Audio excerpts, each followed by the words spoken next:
Reading FC started the season with new owners and aspirations of getting promoted to the Championship. However, this season it's been anything but that. Injuries, poor performances and an overall lack of ambition have found the Royals fighting relegation in League One. So the real question is, what on earth is going on at Reading FC? But before we begin, only a small percentage of you guys are actually subscribed. So if you could subscribe, it'd really help me out. On with the scheduled video. So let's go back to last season to figure out why the Royals are currently in the position that they find themselves in. Last season, Reading FC finished just outside the playoffs in 7th place in a season where manager Ruben Sellés left RG2 for Hull in December.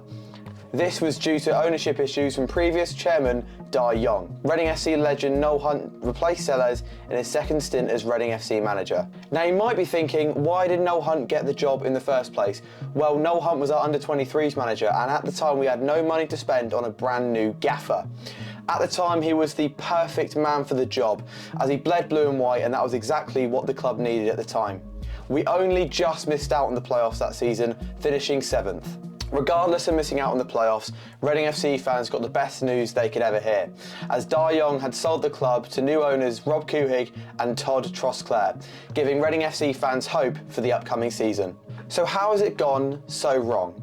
Well, I'll split it up into two categories, the transfer window and management. Let's kick it off with the transfer window. Going into the summer transfer window, Reading FC had a big squad to build, with a lot of first team players out of contract and a fair few of them wanting to move on to bigger and better things. Harvey Knibbs, Tyler Bindon, Amadou Mbengue and Jaden Wareham, just to name a few, wanted to leave the club. The squad was looking incredibly thin coming into the transfer window, with only the midfield being fleshed out. And the losses of Tyler Bindon and Amadou Mbengue were absolutely detrimental to the squad, as they played an absolutely massive part in the reason why we finished in 7th place the season beforehand. Moreover, Harvey Knibbs was an absolutely massive loss as well, as he contributed a lot of goals and assists and ultimately started our pressing forefront in the way that we played that season. The loss of these players ultimately left the squad depleted and nowhere near ready for a season, let alone a top half finish. So how did the owners deal with this brand new challenge? Rob and Todd started the window incredibly well, signing Paudie O'Connor on a free transfer, which is an absolutely great Tyler Bindon replacement, along with re-signing Joel Pereira on a 3-year deal, which was absolutely huge as he was the best goalkeeper in League One last season and kept us in a load of games, as well as getting a contract extension down for Lewis Wing. In terms of squad depth, the Royals signed Andy Yiadom, Jerry Dorset and Tavonge Rashesha. However, this is where the window would turn for the worse, as Reading FC signed Jack Stevens on a free transfer as a backup goalkeeper. Now, Jack Stevens has cost the Royals a fair few points this season and was ultimately seen as the cheaper option rather than going for a decent goalkeeper for backup League One level. One of the first departures this season was Michael Craig, leaving the Royals on a free transfer to Leyton Orient, which is quite a big loss for Reading, as Michael Craig could play a variety of different positions across the pitch and was overall a very handy player to have in your squad. After the Michael Craig departure, we signed Marco Mane on loan from Brighton as our first team striker. And to say he's been underwhelming so far would be a little bit of an understatement. He's popped up with a few goals in cup matches, but in the league he hasn't looked it at all. Needs to get his boots firing and probably wasn't a great signing for Todd and Rob. On the same day we signed Finley Burns as well, who hasn't been a terrible centre-back but definitely not to the levels of Amadou Mbengue or Tyler Bindon. Matty Jacob was up next to get picked up by Reading FC on loan from Hull City, and he's also been very underwhelming so far.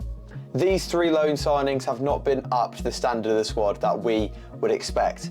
They've been below par and underperforming, with mistakes from Finley Burns leading to a goal conceded at Wycombe, mistakes from Matty Jacob conceding a goal against ex-Royal Jaden Wareham against Exeter, and just not great finishing overall from Marco Mane from Brighton. After that, we went in for 2 wingers, Josh Bowler and Ricky J. Jones.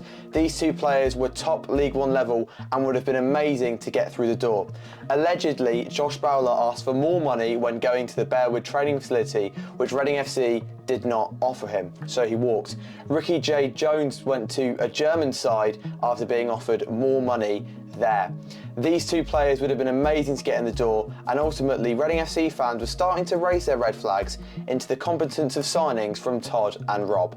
After losing out to Josh Bowler and Ricky J. Jones, we brought in two free transfers, one of which being Daniel Chedova, a very fast and explosive winger with raw talent who we are looking to develop, and Liam Fraser, who got relegated with Crawley last season. Not amazing. After not picking up a win in the first 5 games of the season, something was clearly going very wrong at Reading FC. To stabilise the defence, we brought in Derek Williams from Atalanta United, which was an absolutely massive signing. He's been really good so far, I must admit.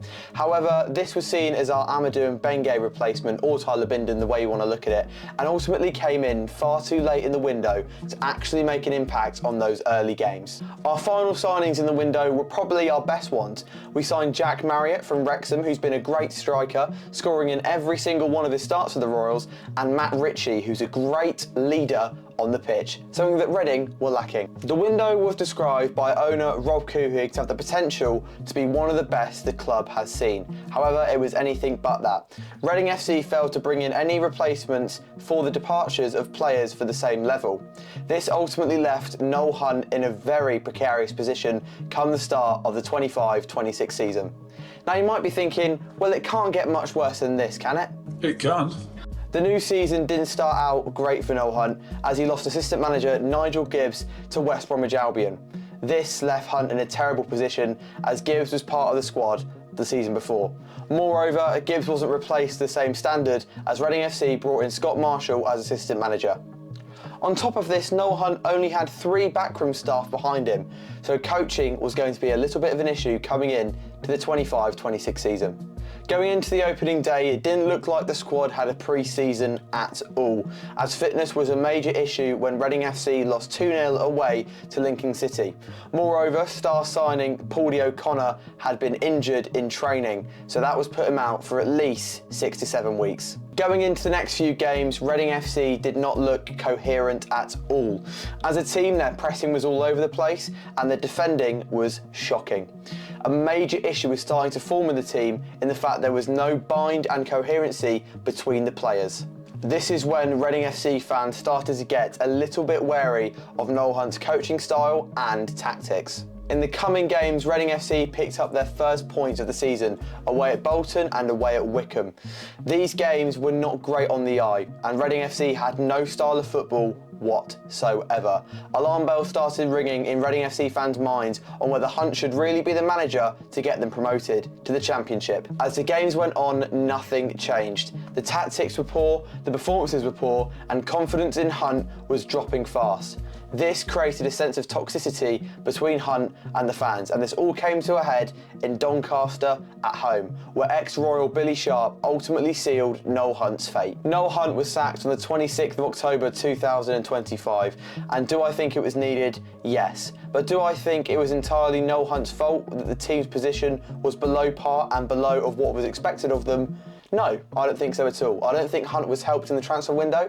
I don't think Hunt brought in the right players that he needed. I don't think Todd and Rob backed him enough to try and get those players in. But some blame definitely does have to be on Noel Hunt. Tactics didn't change whatsoever. He had a full squad of players to try and meld and do things with, but the tactics and the overall coherency of the team was below par and so poor to watch. Reading FC owner Rob Couhig said on the matter, "Football is a performance-based business, and while we have seen moments of progress this season, results have not reached the level required.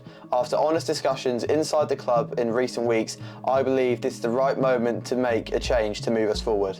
Liam Richardson was named the next manager of Reading FC, and some fans were left quite sceptical, as they weren't sure if Rob Couhig was going for the cheap option instead of an exciting name like Matt Bloomfield or Michael Carrick. Since then, Richardson has been publicly backed by Rob Couhig and allowed to bring in 5 of his own coaching staff, with 1 more on the way. I think the right thing now is to back Liam Richardson and support the team in this hard time.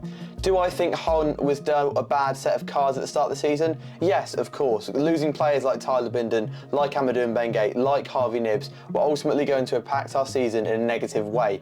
Moreover, Nigel Gibbs departing did not help Hunt in the slightest. And that is it. That is everything that is going on at Reading FC at the moment and how things have unfolded since Rob and Todd took over in the summer of 2025. If you did enjoy this video, please do subscribe as it really helps me out. I've been Ollie Fincham. Stay loyal. Bye-bye.